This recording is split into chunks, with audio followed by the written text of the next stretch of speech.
పోయినామా, బడిలో పోయి సంతకం పెట్టినామా, అది చేసినామా, ఇట్లా కొంతమంది ఒక బ్యాచ్, అందరని అనను, కొంతమంది అని అంటాను.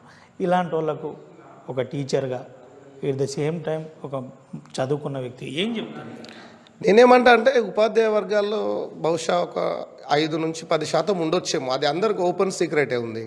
ఎందుకంటే ఏదో ఒక వ్యాపకంతో ఉన్నటువంటి వాళ్ళు మనకు అక్కడక్కడ కనిపిస్తూ ఉంటారు. నేను కాదనట్లేదు. కానీ 100% ఉపాధ్యాయులు ఇంకా బాధ్యతగా పనిచేస్తున్న వాళ్ళు చాలామంది ఉన్నారు. నాలాగా వెలుగులోకి రాని వాళ్ళు ఉండవచ్చు, చాలామంది ఉన్నారు. అంటే వాళ్ళ పిల్లల శ్రేయస్సే తమ శ్రేయస్సుగా పనిచేస్తున్నటువంటి వాళ్ళు ఉన్నారు. నేనేమంటా అంటే ఒక పిల్లడు నేర్చుకునేటటువంటి క్రమంలో తడబడతాడు. ఆ తడబడేటటువంటి క్రమంలో ఒక టీచర్గా నిలబెట్టాల్సిన బాధ్యత మన మీద ఉంటుంది. సో ఇక్కడ ఏంటంటే మనసు ఉంటే మార్గం ఉంటుంది.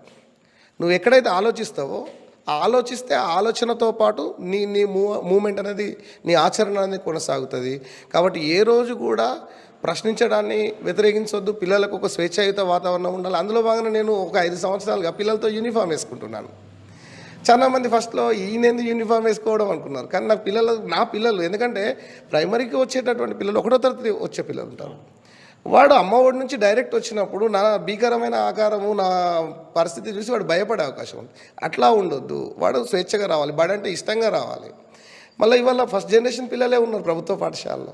దాన్ని నిలబెట్టుకోవాల్సిన బాధ్యత కూడా, ఎందుకంటే నేను చదువుకున్నప్పుడు ఫస్ట్ జనరేషనే, ఇవాళ ఉన్నది ఫస్ట్ జనరేషనే. దాన్ని ఎక్కడొక్కడ బ్రేక్ చేయాల్సిన బాధ్యతగా చదువుకున్న వ్యక్తులుగా మన మీద ఉంటుంది. కాబట్టి ఆ ప్రయత్నం చేస్తూనే ఉన్నా. ఎక్కడ కూడా ఆటంకాలు అయితే ఇప్పటికి రాలేదు. ఎన్ని అనిపించినా కూడా ఇప్పుడు ఇక్కడ స్కూల్కి వచ్చిన తర్వాతనే ఇప్పుడు 60 స్ట్రెంత్ పెరిగింది. నో అడ్మిషన్ బోర్డు పెట్టాల్సి వచ్చింది. ఎందుకంటే మాకు అక్కడ సౌకర్యాలు లేకపోవడం అనేటువంటిది స్పష్టంగా కనబడతా ఉంది. ఇందులో మా ప్రయత్నం మేము చేస్తూ ఉన్నాం. ఇంకా నేనేమంటా అంటే ఇంకా కష్టపడాల్సిన అవసరం ఉన్నది. కష్టపడకపోతే ఏమైందంటే రేపు రాబోయే తరం కూడా మంచి తయారు కాయే అవకాశం ఉండదు. కాబట్టి ఆ బాధ్యతను మనమే నిర్వర్తించాలనేటువంటిది నా ఉద్దేశం. ఏం చెప్తారన్న పిల్లలతో పాటు ప్రభుత్వానికి ఏం చెప్పబోతారు శ్రీనివాస్? నేను ఏమంటా అంటే పిల్లలకైతే ఇవాళ మన వెనకాల లక్షల ఆస్తులు లేవు.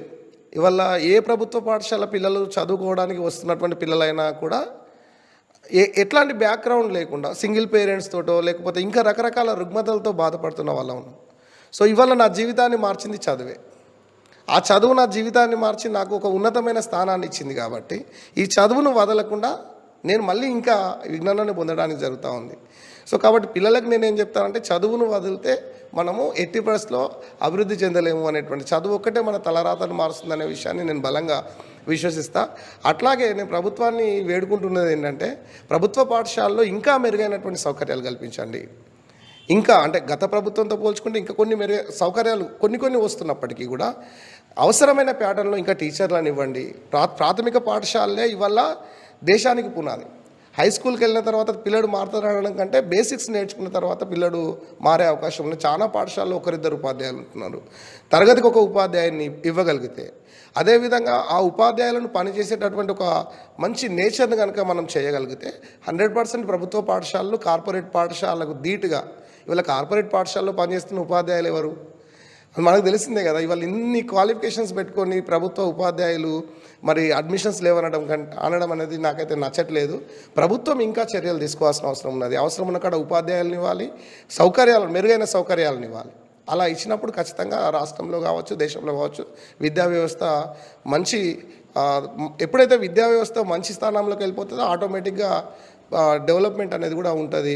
అప్పుడే ఒక మంచి సమాజం నిర్మించడానికి మనం అందరం తోడ్పడతామని నేను తెలియజేస్తాను. రైట్ అండి, థ్యాంక్ యూ.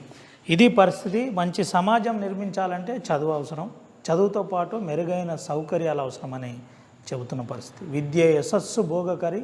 ఖచ్చితంగా ఈ విద్య కోసం మనం అందరం పాటుపడాలి.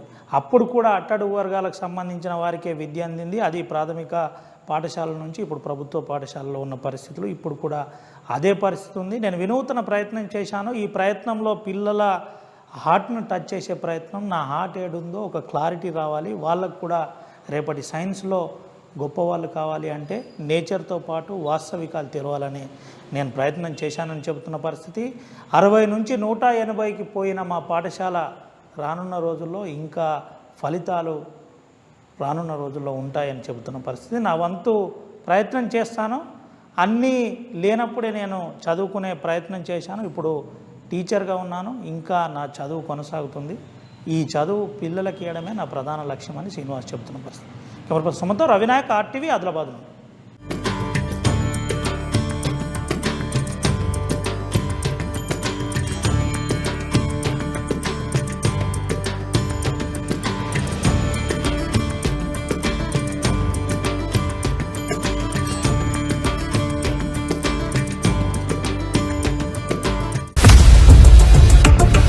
For latest updates on India-Pakistan tensions, download RTV Live app.